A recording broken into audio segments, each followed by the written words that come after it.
Well, Tars, the ASMR Elden Ring All Bosses video did quite well. I am quite proud of it, if I do say so myself. Indeed. Now, our next move is we have to figure out how to bump up the female audience. Ah, so we need a way to hook in some of the ladies, huh? Yes. I can't hook the ladies with my attractive looks. Yes. And I definitely can't win them over with comedy. Yes. So the best thing to do is talk about a 70s prog rock band that has no female fans whatsoever. Yeah, what? I knew you'd see it my way eventually.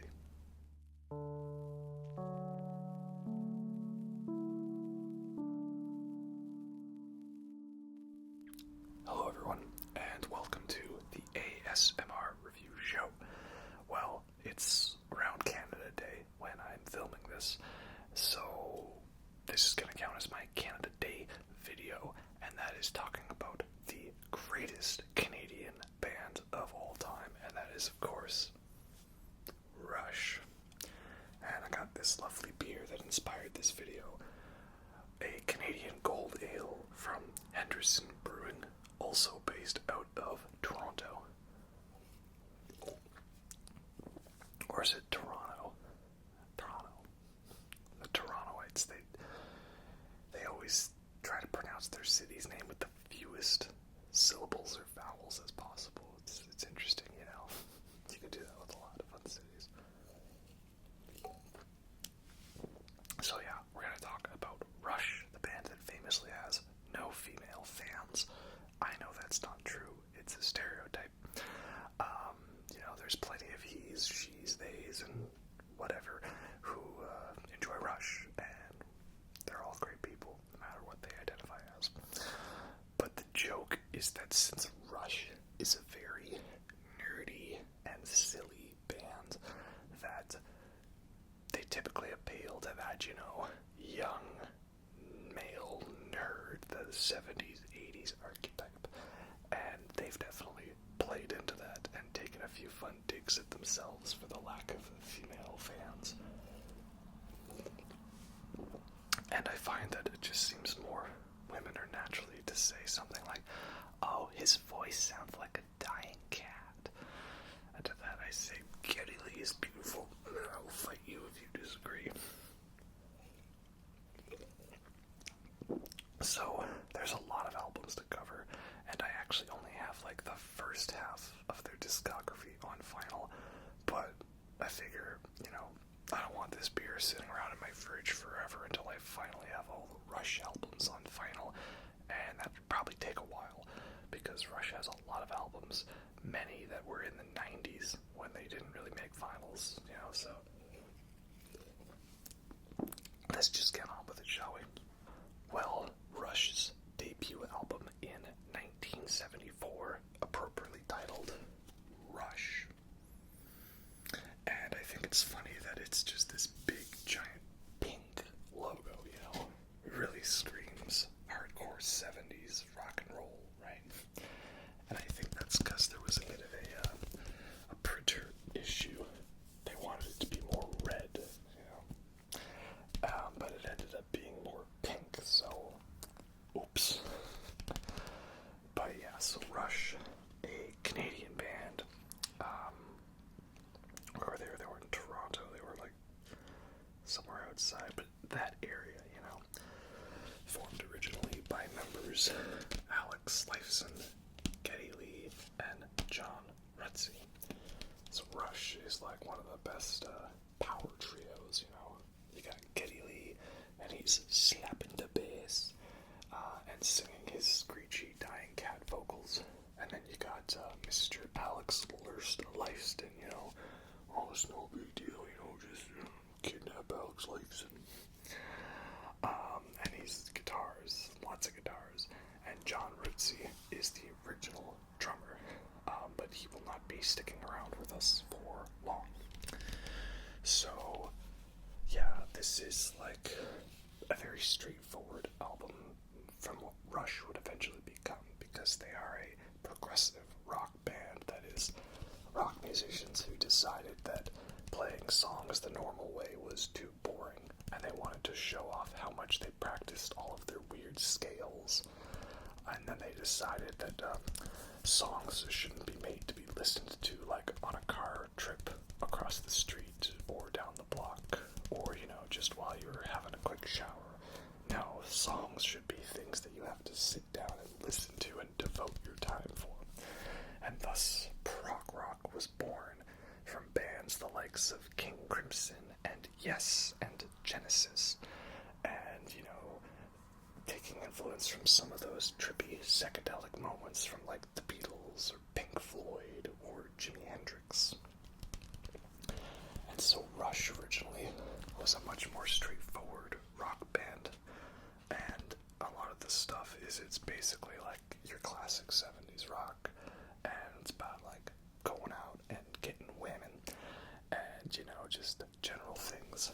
But it's a fun album with great songs like Finding My Way and In the Mood and What You're Doing. But the big song on the first album, the one that most endured the test of time, was Working Man, which, having worked labor jobs and those hours and stuff and been real busy working, I really relate to that song now. And it's funny because it was Rush's first big break, because it got played on a Cleveland radio station, and they were just throwing on the longest song, right, to cover up a breather so you can answer the call of nature. They play Working Man. Instantly, phones are off the hook. When's the new Zeppelin album coming out? No, not Zeppelin. Canadian band Rush. So, I am Canadian, by the way, if you couldn't tell from my accent, though. I'm not Eastern Canadian, where we kind of talk like this, with that accent, That's not how I sound, to an extent. But yeah, we'll try not to spend too much on each of the individual albums, because we've got a lot to go through. But while this album was a good hit for the band to get them in the scene, it was also going to be the end of an era, because John Rootsey, the drummer, was diabetic, and he wasn't in like the health conditions to be able to do lots of intense touring and stuff. So he was removed from the band at manager's suggestion and them kind of agreeing to it all, and it wasn't about him not being a good drummer. You listen to the stuff on this, yes, he's pretty great. But that was kind of the condition on that, so that is unfortunate. However, the new guy enters the picture. Now we all know who the new guy is. Coming up next on this episode, barely 1 year later, and Mr. Neil Peart enters the picture. One of the greatest, if not the greatest, drummers of all time. He probably wouldn't say he's the greatest. He'd give that honor to like Ginger Baker or Keith Moon, I think. But yeah, Neil Peart, one of the best. And this is the album Fly By Night. So Neil Peart enters the picture, and he's a crazy good drummer. He's got like the pounding aggression of like Keith Moon, but also he's got that like timed precision and just everything dialed in. All members of Rush are top class musicians. I find though that Neil Peart gets the most credit, of course, because he does that drum solo, ding ding ding ding ding ding ding ding. And Geddy Lee gets a lot of credit as being a great bass player, because his bass is like sometimes louder than the guitar in the mix, and also that he sings and plays keyboards all simultaneously, right?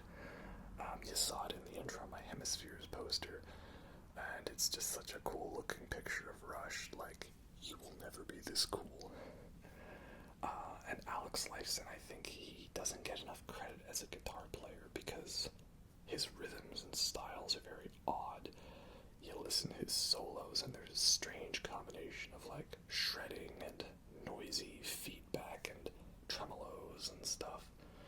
And actually trying to learn the songs on guitar, it's more difficult than you'd expect. So they're all great musicians. So this is the second album.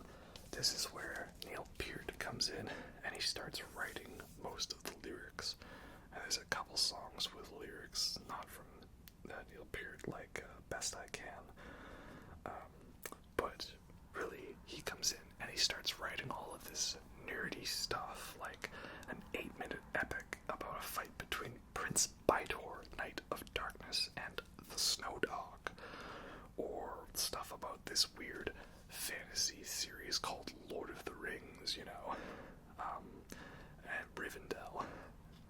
But then you also got stuff about Ayn Rand, like Anthem, because Neil Peart read that, The Fountainhead, and Atlas Shrugged, and was like, this is a nice inspirational series about following your own way, but it's definitely not a guide to how the United States should run its economic systems. No.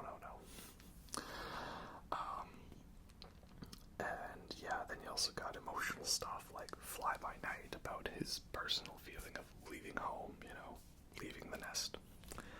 So this is another great album, probably an improvement, because this is where Rush is going to become Rush. They're almost there. They still got a little bit of development to go. So they still got that hard rock aggressive sound, but also now the beats are getting more complex and the songs are getting longer and more twisting and turning. I think it was also due to the fact that, like, Alex and Geddy were all about the prog rock, like Yes and Genesis, whereas John Rutsey was more about the hard rock, like, Bad Company, or, I don't know,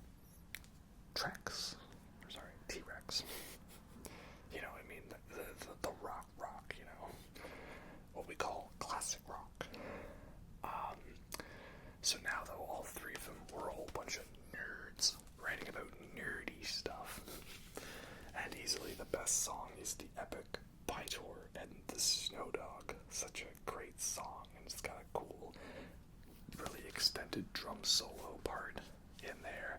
And the beats and hits, they're like counting down to when the big part's gonna happen. And it almost kind of reminds me of the intro to Sherbrock by Smashing Pumpkins.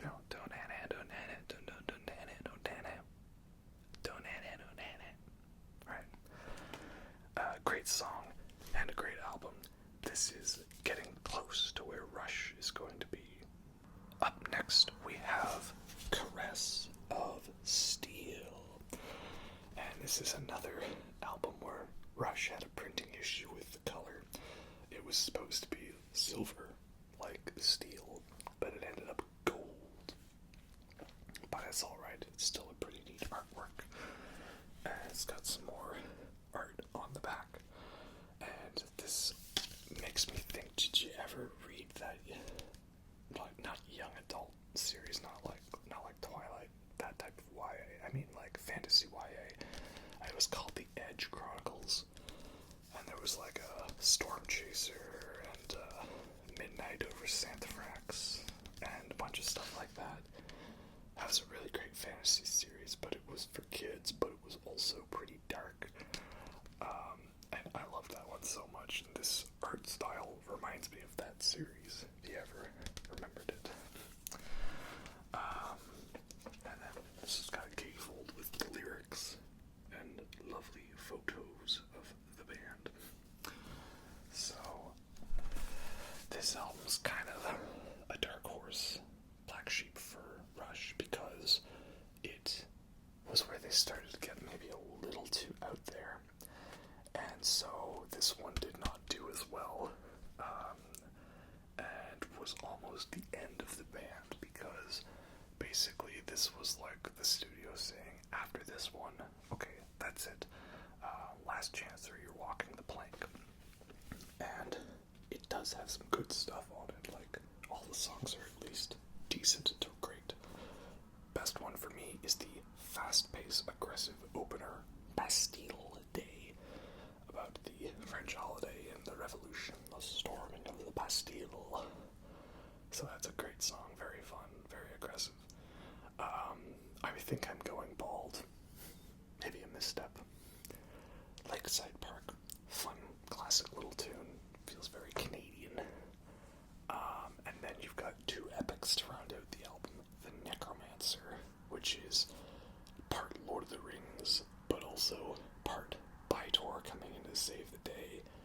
also part metaphor for the band hiding from the evils of the record label, and also part, hey, let's just rip off Baba O'Reilly by The Who. But it's a good track. And then the final side, what's it called? Valley of Lamneth. It actually just has the sections, not the actual song. The Fountain of Lamneth, right? Yeah. That one is, okay, it's a 20-minute epic, and it's got some fun themes for, like, the overture and the ending, but I still feel like it kind of meanders for a bit, you know? Not the best single-track Rush song. So yeah, this one didn't do well.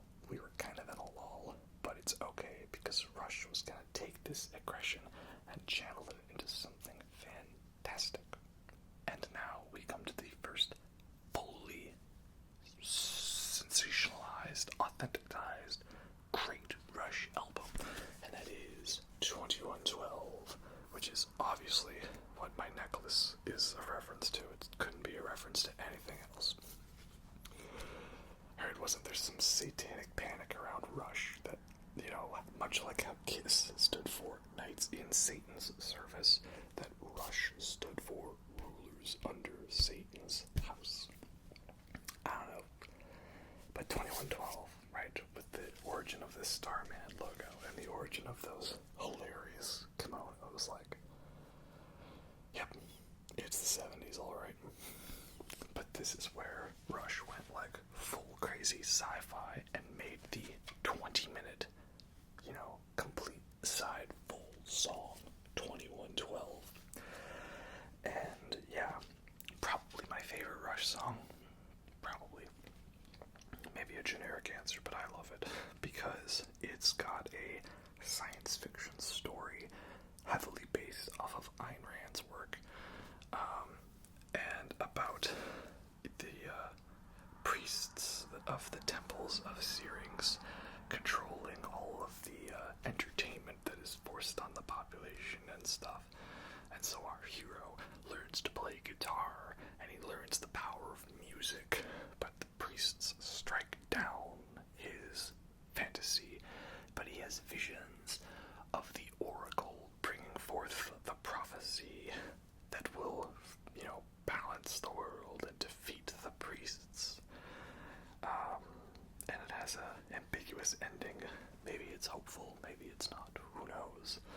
So yeah, a amazing song that has an overture, and it has a hard rock part, but it's got fun experiments of like music being used to tell the story with the discovery segment.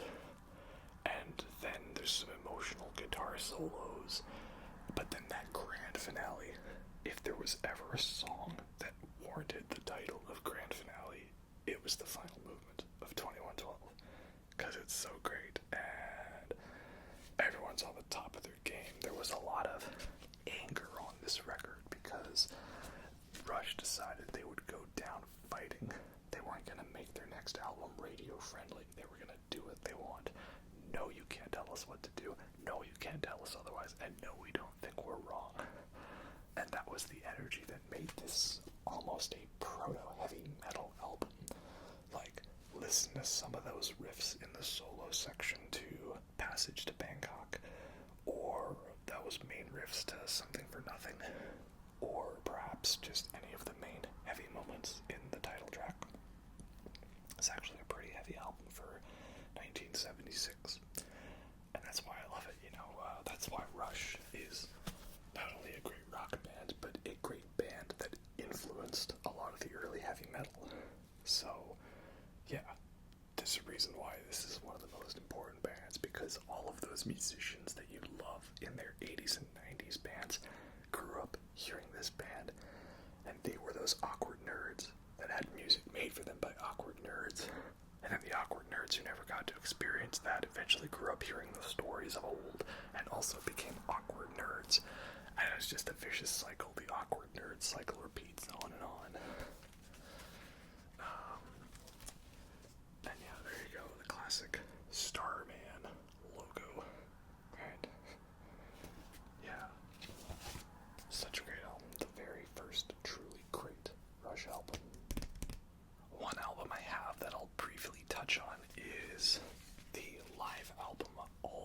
Builds a Stage, recorded during the 2112 tour. Funny enough, most of these records are actually my dad's because, again, I'm an awkward nerd, raised by an awkward nerd. We're all awkward nerds. He grew up in the 70s, thus being an awkward nerd, he listened to Rush, and also because he's Canadian, you know, that's how it is. So most of these are actually his that he's kept since the 70s when they came out, and he kept them in good condition, and now they're mine, and I'm going to do my best to keep them in good condition. But yeah, a great live album showing you that raw energy that Rush had during the live shows. It's still carried over from the studio albums. Next up, we have another great certified classic from Rush, A Farewell to Kings. What an interesting piece of artwork. There's like this king puppet that's like controlled, you know, master of puppets. But it's like not industrial. It's not here, but it is there. It's a very odd cover. I've always found it interesting.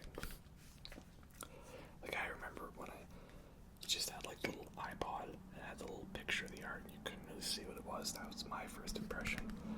And then I found my dad's records and I went through them and I found all these Rush albums. I'm like, you have all of these?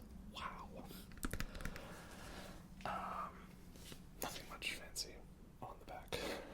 But yeah, another great Rush album because they were still embracing that proggy, nerdy sound. So you've got some epics on here, but also they just were like, hey, can we just like randomly put out some of the best radio songs there ever was? And they did, and they called it Closer to the Heart. That's one that I had heard before knowing who Rush was. And one of their biggest hits, and a great song. But I also love the longer epic ones on here, like the title track, some great riffage there. And of course the two big epics, Xanadu and Cygnus X1. Book 1, The Voyage.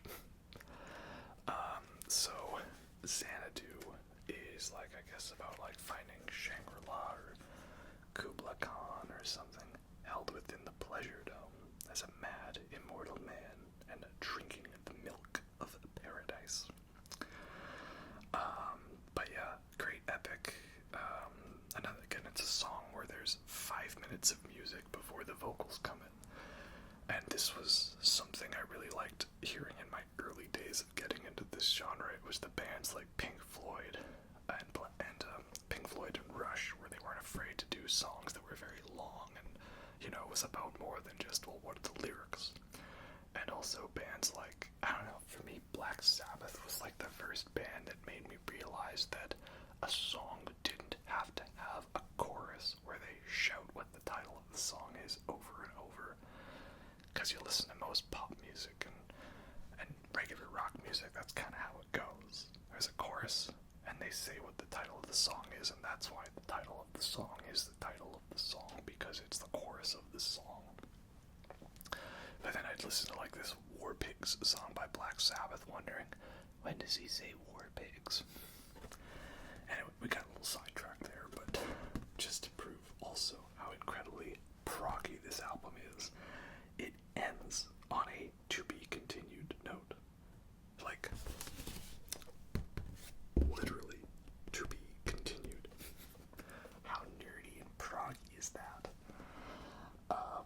And that's because it's a science fiction song about an astronaut journeying towards the closest black hole, which would have been just discovered around this time.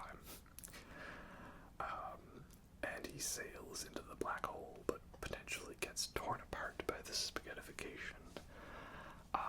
And again, a great song with some very spooky, heavy riffs and a kind of unnerving vocal performance from Geddy. And another classic. This is also how you know that these guys are nerds, because it's not enough just to say, oh, bass, Geddy Lee, guitar, Alex Lifeson. No. You gotta say, Neil Peart, drums, orchestra, bells, tubular bells, double blocks, capital, windshield, spell, tree, triangle, barbs, Geddy Lee, bass, snare, drums, guitar, mini move, bass, pedal, synthesizer, vocals. Alex Lifeson, 6-string control, string, electric guitar, 6-string control, guitar, classical guitar, bass, pedal, synthesizer. There's a lot of ways to just say guitar, bass,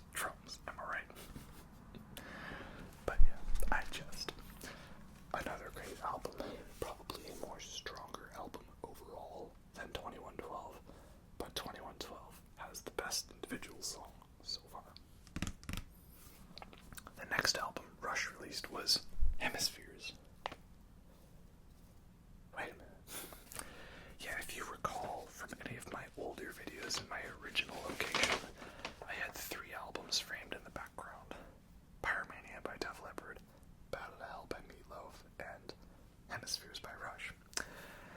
And I still haven't taken it out of the little framing thing, so it's there. Because it's like, an authentic 3 records framed. And then there's the disc for Hemispheres.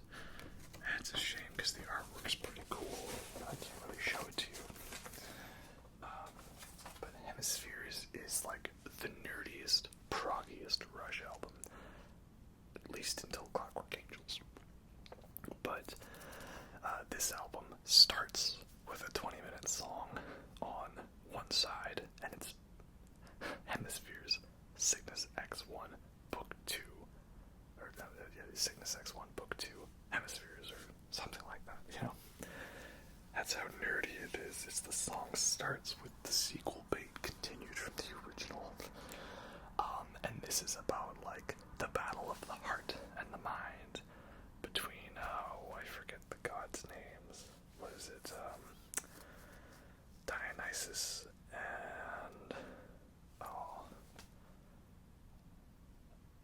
I forget. And, there's the battle of the heart and mind, and Dionysus and the other one leads them around, and eventually they start a war where it's split into hollow hemispheres. It's a great vocal effect where, like, the vocal says the word hemispheres in the middle, and then as it says it, the word splits sideways. Hemispheres. So, that's pretty cool. But eventually, it turns out that the character from Cygnus X1, his rocket made it into this weird realm, and his cry out in pain is enough to bring the war to a halt. And eventually, he is proclaimed to be Cygnus, the god of balance.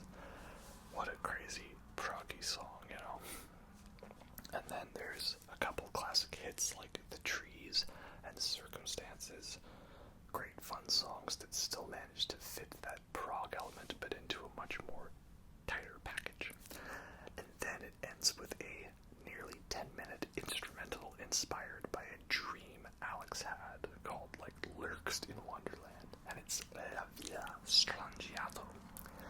And another great proggy song with so many movements and bits, and, like, you hear that for the first time and you're just like, what is this, down, down, down, down.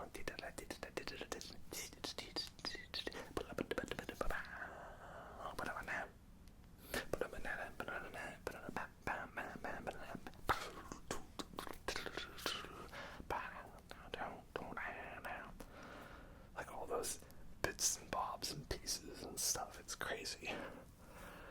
So as great and proggy of an album that this is, it was the end of an era for Rush because it was such a difficult, strenuous thing to be putting that out that they decided we're never making another record in that style again because it was too much.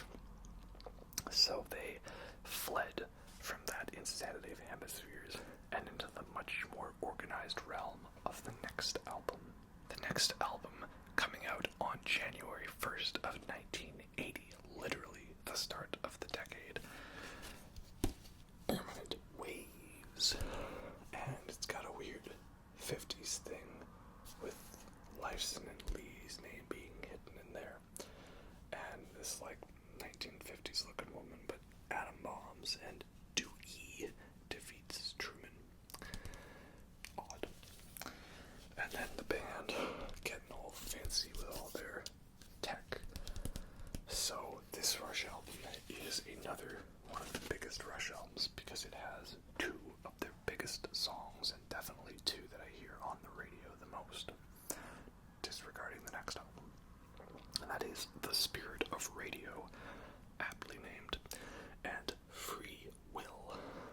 So, Spirit of the Radio is just a fun song that also makes you realize Rush is kind of putting in some reggae influence. That's because they are all big fans of the other classic 70s rock power trio, The Police, who I've already done a video on, my very first official video, crazy enough. Because they're a power trio where the singer is the bass player, and they have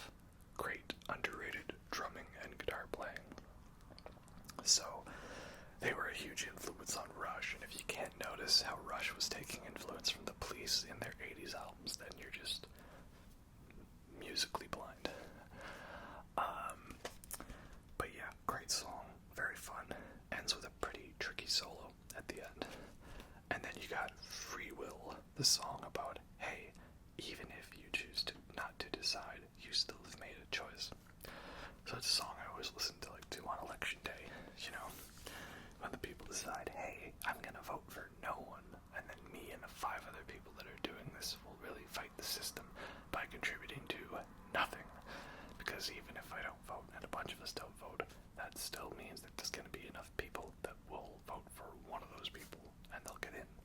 And then if they decide to do something like, set rights for people back 50, 100 years, well then, that's how it is. If only someone could have seen that coming back in 2016. Yeah, so that's also a great song with a fun solo. And you got some epics on here, like Jacob's Ladder, which is about the biblical concept, but I always link it to that great 90s suspense thriller horror art house druggy movie, Jacob's Ladder, with Tim Robbins. Great movie. If that movie didn't exist, we wouldn't have Silent Hill. And then also Natural Science, one of my favorite Rush songs, and a very underrated one, because that one has 3 parts to it, and they're also pretty heavy. Again, Rush is more heavy than you'd give him credit for. An amazing drum solo moment by Neil Peart, and also some fun riffage at the end. I remember that was one of the highlights for when I saw them live. I've seen Rush live 3 times. 2010 on the Snakes and Arrows tour. Well, I guess it would have been... No, wait, sorry. 2008 on the Snakes and Arrows tour. 2010 on the Time Machine tour. There was a 2011 somewhere in there. And then 2013 on the Clockwork Angels tour. All 3 fantastic shows with completely different sets. And Natural Science, I remember, was on the bill for the Snakes and Arrows tour. And that was a great performance of that song. Crowd went nuts. But then, after Permanent Waves, comes probably the biggest album of Rush's career, and that is Moving Pictures. And you get it, it's a pun, because there's people that are literally moving pictures, but also there are people being moved by the picture, because the pictures are moving. And then on the back, you have a film crew about to shoot a moving picture of the scene. So yeah, Moving Pictures, probably the best Rush album. Not my favorite, but pretty up there, because this album is just hit after hit after hit. You got, of course, Tom Sawyer, right? Great classic song about Huckleberry Finn riding down the river in a raft, right? And a 1 and a 2 and a 1, 2, 3, 1, 2, 3. Wow. Probably one of the biggest songs that features an odd time signature with that 7/8 stuff in the middle.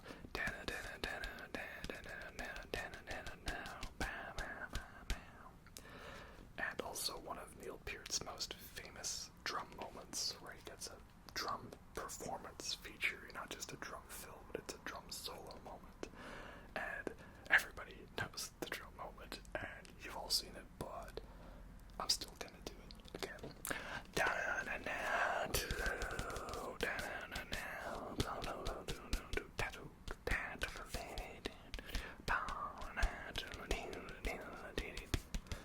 Now it's mine, it's not my rent. And you got Red Barchetta, great fun song about taking an old fancy car out for a ride.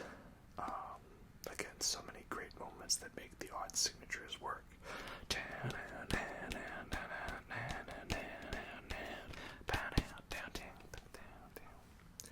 And the most famous YYZ, which is the most famous Rush because the intro riff is the Morse code for the airport, right? YYZ.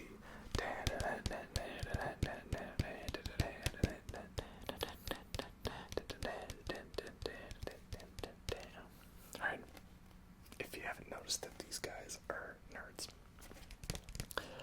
And that was actually the first Rush song I heard, because it was in Guitar Hero 2. And then Tom Sawyer was the second, because it was in Rock Band 1.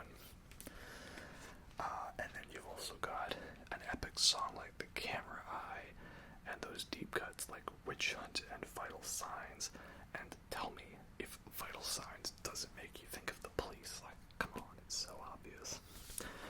So yeah, overall, this is definitely the best Rush album. Maybe not my favorite, but like, this is still probably top 3 for me. Certified classic. If you want to get into the band, this is the place to start.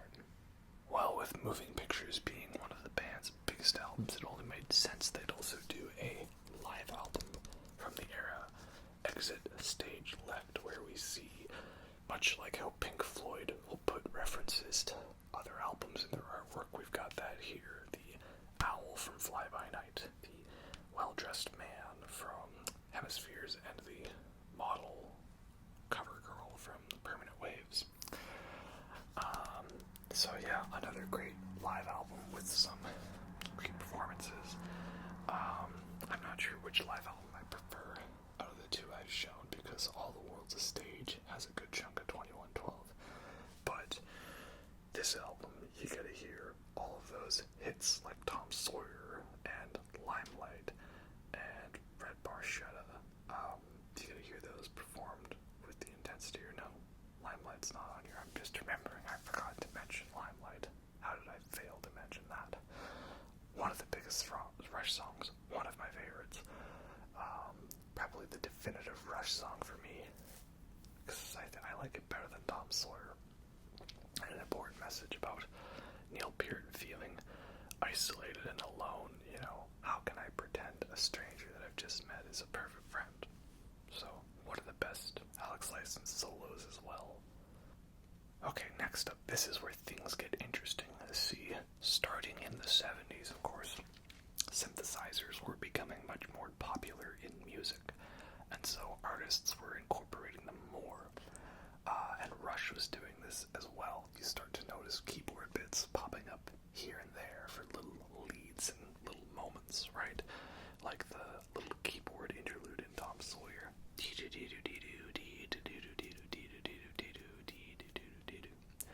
Or just for little extra bass notes like the intro note of Tom Sawyer. But it was at this moment when Rush went to the Signals album that they became full synth, right? The opening track is another one of Rush's most well-known songs, Subdivisions. Pow, pow, pow, pow, pow, pow. You hear that sound and it just instantly screams 80s keyboard sound. And then other tracks with lots of synthiness to them, like The Analog Kid and Digital Man. Songs that still showcase a heavy nature to Rush and a rock-oriented sound. But synths are now the main weapon of choice. And New World Man, another one of their most well-known ones.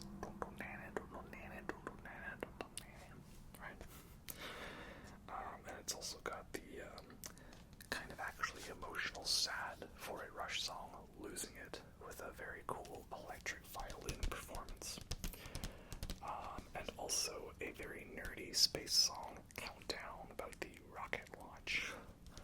So this album is pretty good, but it was also where a lot of Rush fans were kind of dropping off because they wanted the rock, they wanted the guitar, they didn't want synths, and especially because that early burst of the 80s new wave sound with the big, heavily synthesized stuff like Duran Duran, you know, bands that I still love. It made a lot of the rock artists feel alienated from that because, you know, it was new and different and they wanted to hold on to what they were at. And heavy metal was just coming onto the scene. So it was kind of the end of an era or some feel they never really recovered because they stopped doing long epic songs, you know, no more 10-minute songs, no more multi-part songs, nothing like that anymore. Now they were going to do synthesized music. So I do like Signals, but it is a little lesser than the last couple of classics we had. Next up, we have another synth album, Grace Under Pressure. And this is actually a pretty great album. You know, I think a lot of Rush fans may have skipped this one because they heard the synths from Signals and then decided, you know what, it's actually not worth keeping on with this band. But then Grace Under Pressure is here to prove you wrong. And this is why I think I'm going to add this to my unpopular music opinions. The quadrio, you know, the quadrilogy of synthesized Rush albums is actually some of their best work. Like, Signals is the weakest one out of it, but then you got the next three are actually all pretty perfect albums and some of my favorite. So it's always nice when I hear someone will give this era of Rush love. Here we see that Neil Peart's starting to embrace his inner Tom Hanks, and Geddy Lee's embracing his inner Sean Penn, and while Alex Lifeson hasn't hit his embracing the Donald Trump look yet, but he's still great.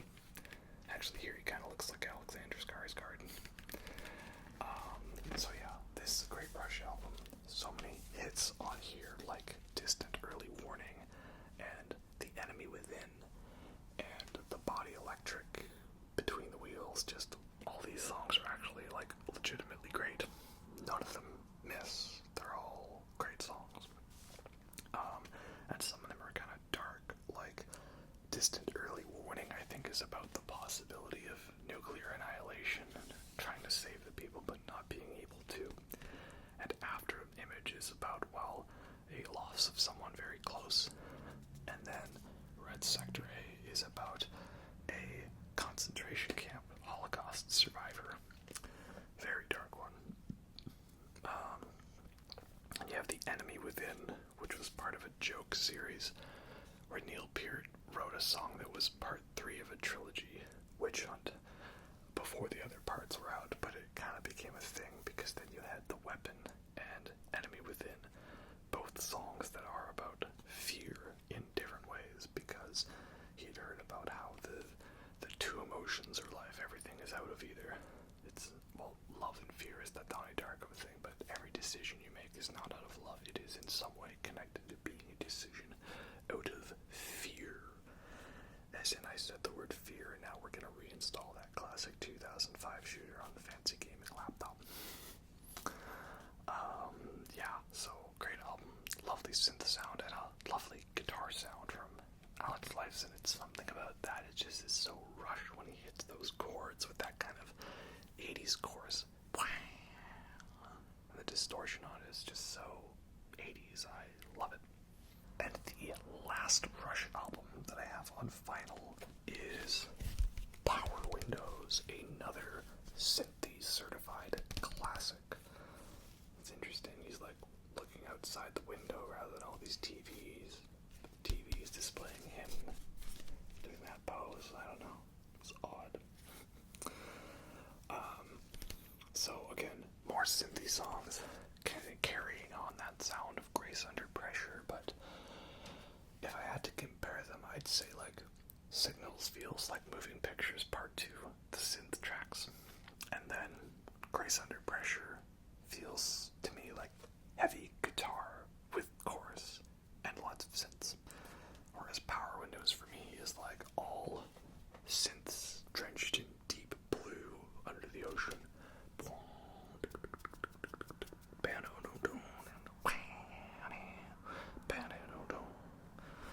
So yeah, this is probably in my mind the most underrated Rush album because it's one of my favorites, like probably top 3 material, because I legitimately love every song on here. They've all got their own style to them, but lots of emotion and just those synthetic orchestras on those sweeping choruses of Marathon and Emotion Detector, and that sort of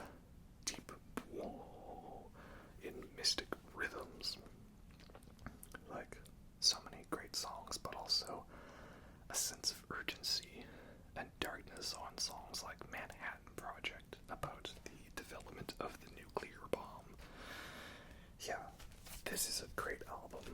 Lots of emotions and stuff to it. And I'm glad that on a couple of the tours it seemed they played the majority of this album. I think they realized how good of one it was. So if you left Rush because you didn't like the synth stuff, I'd ask that you maybe at least try to give this one a try, because it's in my top 3 for Rush albums. Very underrated one.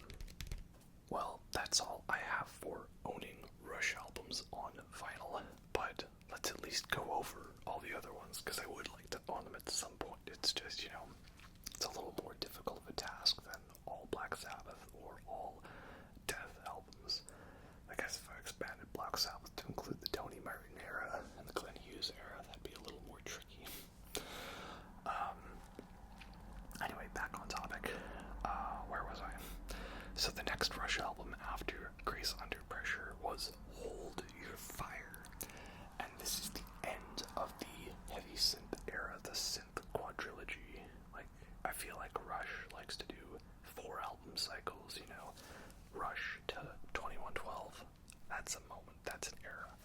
Farewell to Kings to Moving Pictures, another nice little box. And now you've got Signals to Hold Your Fire. And Hold Your Fire is an even more synthy crazed version of Rush and that sound, but it's also a pretty almost perfect album.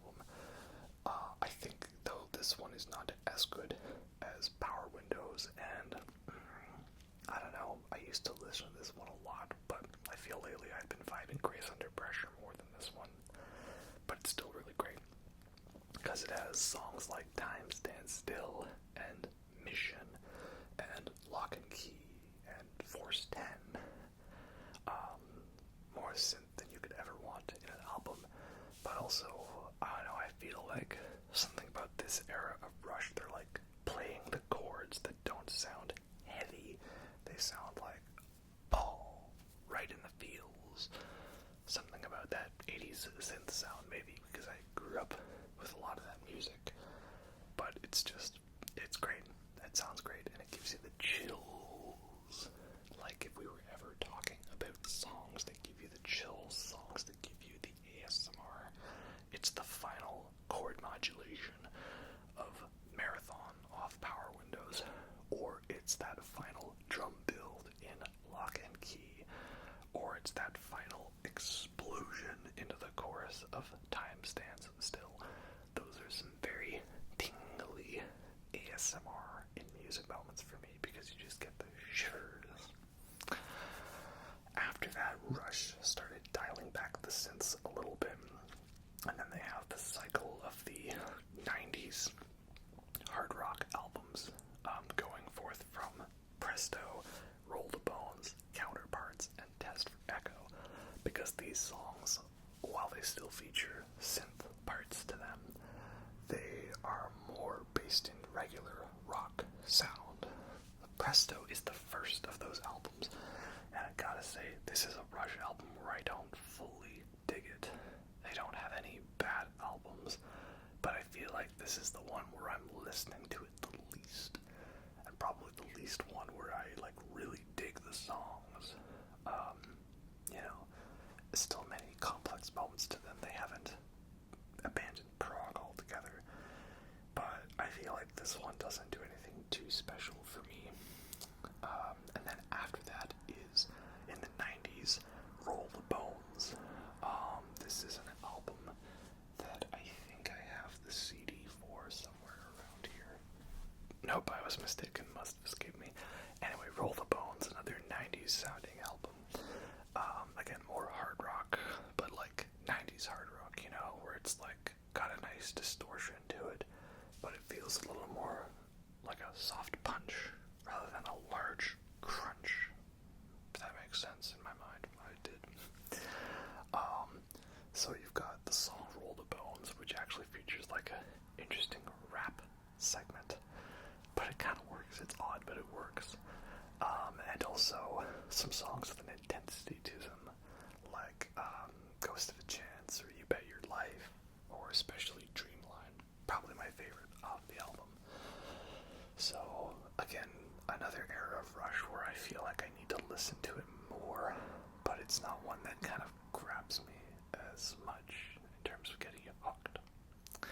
And then after Counterparts is, and then after Roll the Bones is Counterparts. I know what I'm talking about.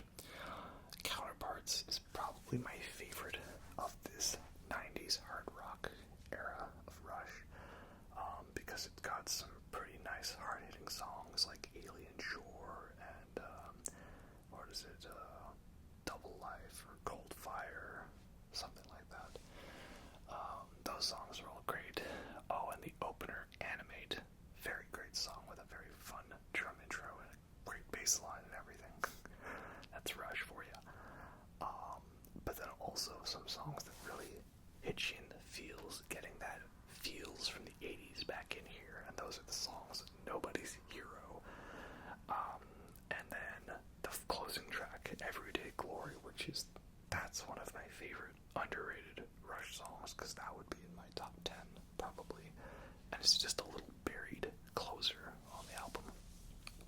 So Counterparts has a cool sound, and I'm feeling that 90s grunginess to it, because I'm sure this is where they started eventually paying attention to Tool.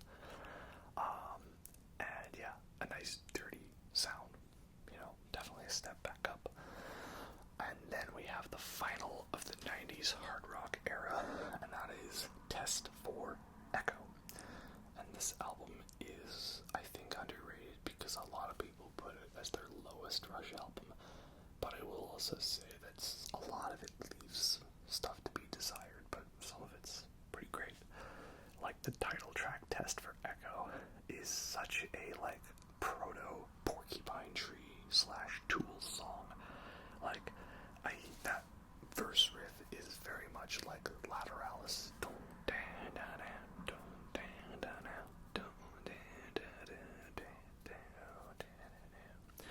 But then also you've got the way the chorus seems to fade away like a wave breaking away, and there's these visions of ice, and that makes me think 90s Porcupine Tree.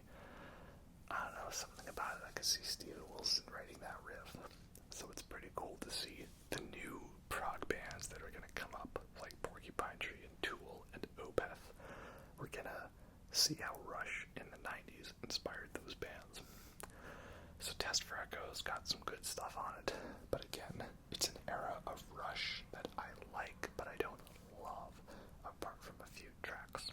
Unfortunately, this was also the end of an era for Rush, as this was where a very unfortunate tragedy struck the band. So Neil Peart's daughter died in a car accident, I believe, and then his wife barely a year later then died from cancer. So it was an incredibly difficult blow for him, and he basically said to the members, "Consider me retired," and he went on a long motorcycle trip across the states, just driving and staying at random places, and occasionally getting in touch with people to let them know he was okay. And after this journey, he came back and was ready to perform with the band again, and they released the album Vapor Trails in 2002. Now this album is a bit of an odd one because the production wasn't the greatest. It was very wall of noise, loudness war, very mushy and stuff. So there was a remix version that came out in 2013, and that one sounds a little more clean. But maybe some people don't like that it's not as noisy. Maybe some people dug it, but both versions are available. You can decide for yourself which one you like better. I think I prefer the remixed version, though. And right off the bat, Neil Peart lets you know he's still got it, because there's this great double kick drum intro to One Little Victory. And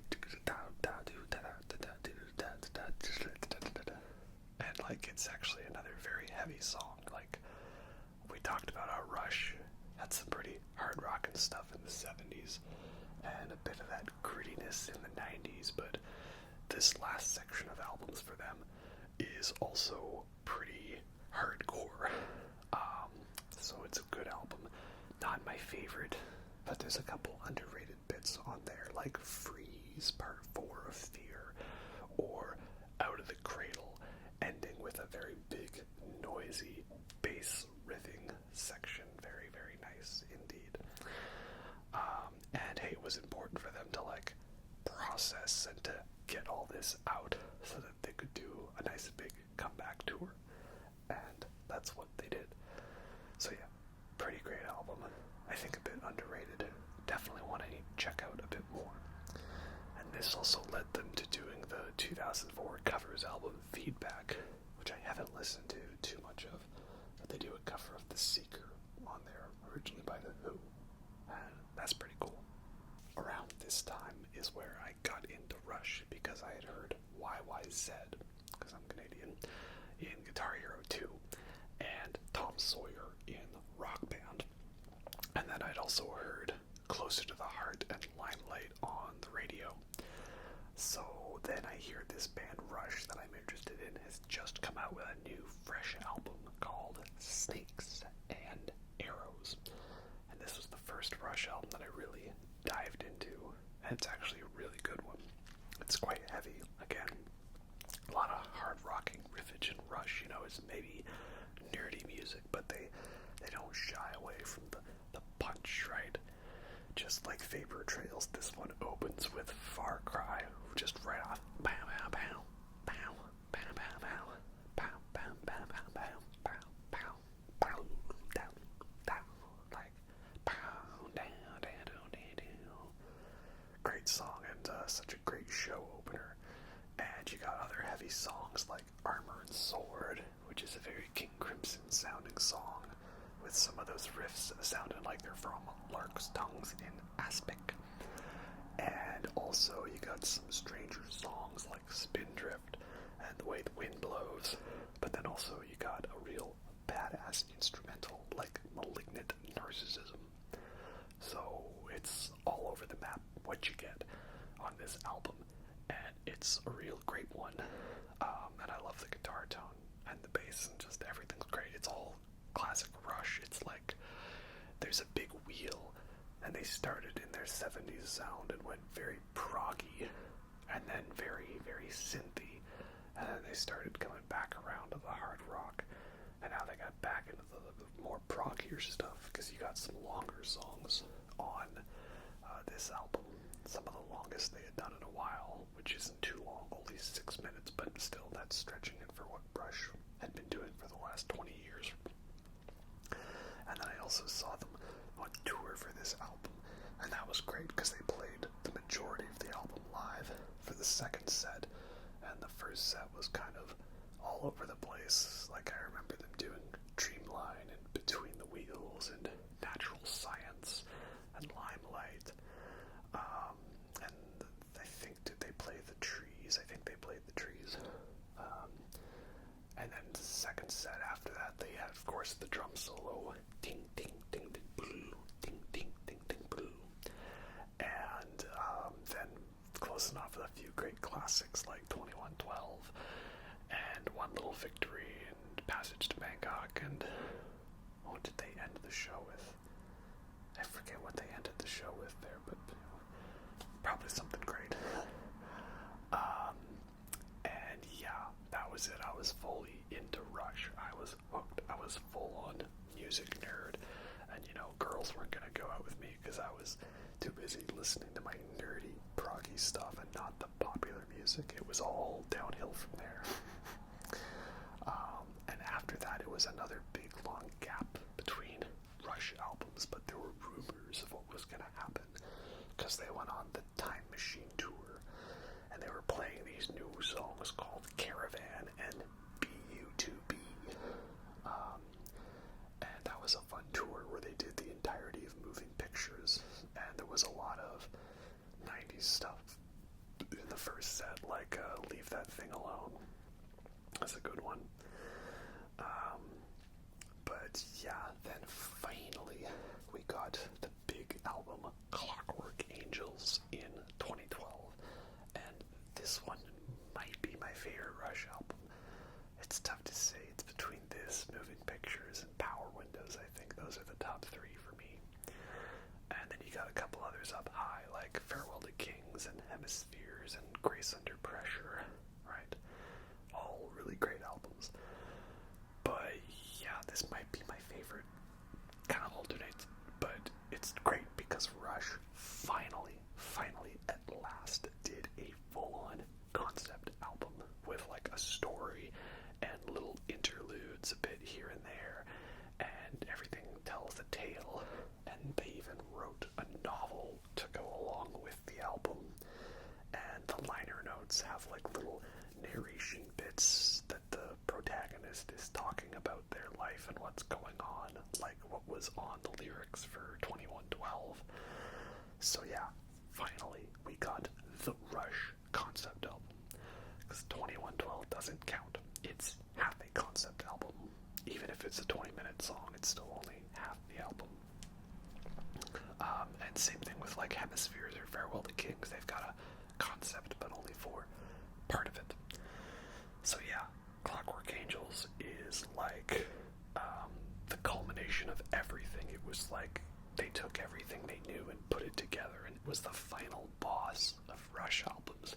And once again, at the end of a 4-album cycle, if we're counting feedback. And yeah, it's like everything they worked towards came all down to this, and that's why it's one of my favorites of them, because you got this story of this kid wanting to go out and find the watchmaker who watches everything, and he wants to go on an adventure. And you got intrigue and mystery and the anarchist. But ultimately he decides that best to sort of let things be. You know, that's very nice, but now we must tend to our garden, and all we can do is wish them well. But then you also got pretty much every member giving the best performance on an album they have. Look no further to the song Headlong Flight. You got the bass for that. It's crazy. There's a really great guitar solo with so much wah and shredding. And Neil Peart gets his own drum solo moment, which I think is actually just as iconic of a moment as the one in Tom Sawyer. That's a great one. And they know it's great, because when they did it live, they made a little extended bit for it. And then Rush was doing really long songs again. Like, you've got some songs that are over 7 minutes here, which was quite longer than what they had been doing before. You know, they were kind of going for that radio-friendly length, while still proggy and odd signatures, but, you know, in a more accessible, consumable package. So yeah, everything about this album is just firing on all cylinders, but it's also not afraid to get you with some emotional feels, which you don't normally get from Rush music. You have a couple songs like Nobody's Hero and Losing It, and also maybe some songs that have a really good punch to them, like Limelight. But in terms of, like, you know, this album having halo effect and Wish Them Well, and the closing song, The Garden, probably one of the most emotional, existential, introspective Rush songs of all. So really, it was perfect. They legitimately saved the best for last.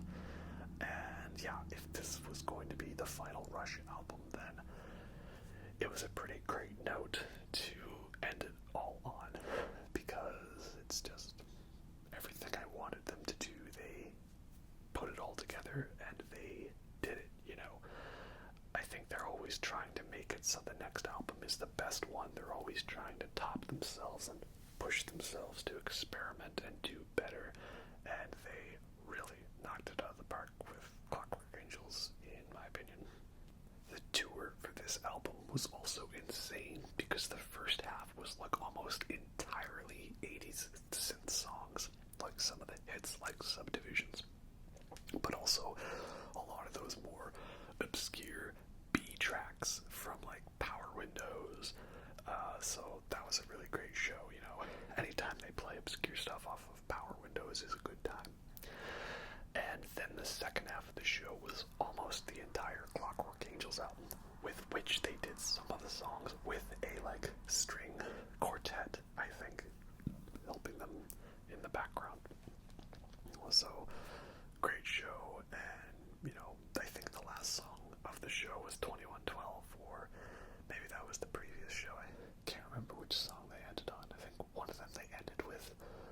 Fila Stanchiato, or Working Man, I think it was.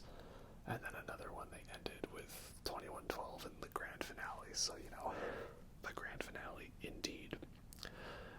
After this, they did a tour for the 40th anniversary. I didn't see them on that tour, which would have been cool, but I'd seen them 3 times already, so it's like, I'm okay if I missed out on that one. But that would be the end for Rush, because they had put out a great movie, a documentary called Beyond the Lighted Stage, which, that's a great music documentary, very well done, and just such a great telling of Rush's story, with so many interviews from great musicians explaining why Rush is one of the best bands of all time. And after that, there was kind of no news from Rush for a while, and it was kind of seeming to be clear that, like, they were retired.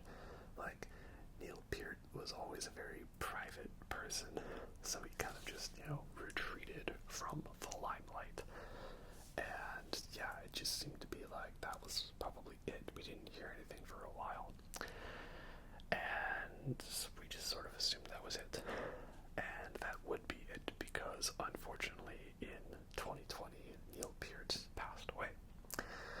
And I mean,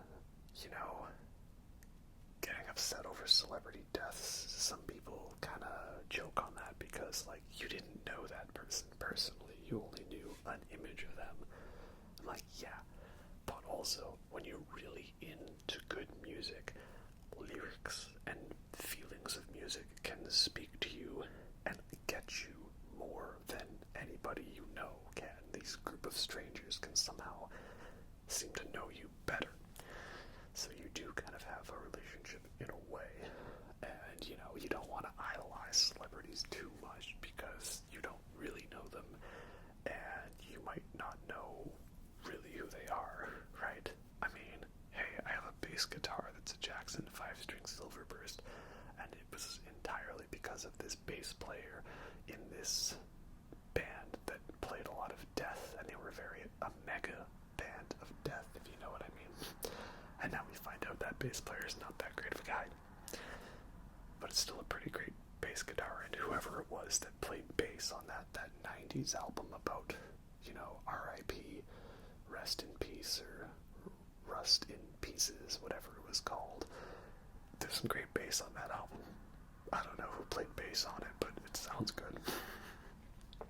But when it comes to celebrity deaths, Neil Peart is definitely one of the ones that got to me the most as a Rush fan, as a drummer, as someone who got into drums primarily because of Rush, and set out to learn lots of the drums to figure it out and be as good as him and that drum solo, and I remember that day, I remember that day, well, I do. It was like I had to get up early to go in for an extra shift at my job, and so I had gotten little sleep. I had to get up early. I didn't want to go for the extra shift because corporate management said so, and we have to think about the implications of the economy. All praise the glorious economy. And so I woke up late, and it was like the one day where I didn't open my phone to go mindlessly scroll through social media so that the corporations could tell me what I'm supposed to think, because I'm a slave to the media propaganda, of course. And so I didn't look at my phone. I just got out of bed, showered, quickly ate breakfast, drove off to work. Didn't look at my phone. And so we're on the job there, we're working, and I happen to glance at my phone, and I've gotten a text from a family member like, "Did you hear the news?" And I'm like, what's going on? But I had to keep going and do my job, because I was being sneaky. And then I get a text from another family member. I'm like, "Oh, I'm so sorry." I'm like, "What's going on?" And then a coworker comes up to me and is like, "Hey man, did you hear Neil Peart just died?" I'm like, what? So then I finally opened Facebook, and every single post is from every single musician I follow. R.I.P. Neil Peart. So yeah, it was a very sad day